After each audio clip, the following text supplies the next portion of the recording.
Au menu de notre revue de presse africaine ce lundi, direction la Libye pour commencer, où le Libya Prospect consacre sa une à une nouvelle tragédie en mer. Environ 100 migrants ont disparu au large des côtes libyennes mercredi dernier et seuls 12 corps ont été retrouvés. 316 migrants ont quant à eux été secourus au large du détroit de Sicile. Les survivants sont arrivés à Lampedusa mercredi soir, rapporte le site.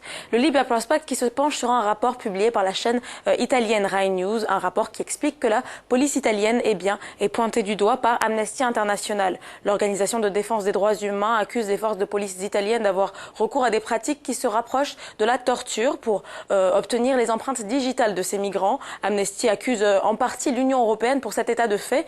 En effet, selon elle, la pression exercée par l'Union européenne sur l'Italie pour une plus grande fermeté à l'égard des migrants a conduit à des expulsions illégales et à des mauvais traitements, dans certains cas comparables à la torture.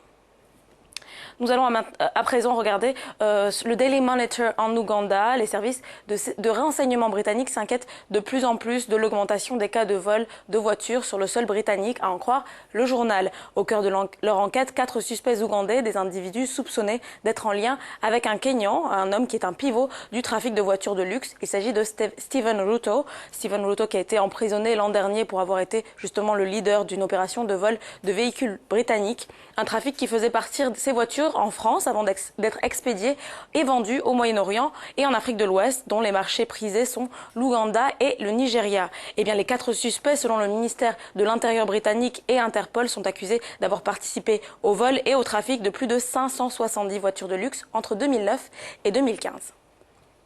Enfin, un coup d'œil sur la Nouvelle Tribune au Bénin. Le journal nous explique que de plus en plus, les vendeurs de friperies dans la ville de Cotonou, la capitale du pays, et plus particulièrement ceux du stade de l'Amitié, posent problème aux autorités. Ils n'hésitent pas à traverser les voies ou à s'agglutiner autour des feux tricolores. Un tel phénomène crée des bouchons et empêche une bonne fluidité dans la circulation et augmente souvent les risques d'accidents, selon la Nouvelle Tribune.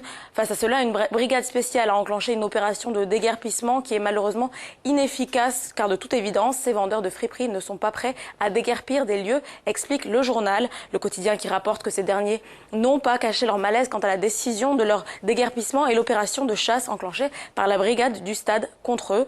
Je cite, c'est un lieu où les gens viennent acheter de la friperie. Ceux qui quittent leur boulot et qui n'ont pas le temps d'aller au marché viennent acheter ici. Ça nous aide et ça les aide aussi. Et voilà qu'on nous chasse. On va aller où, ont-ils déclaré.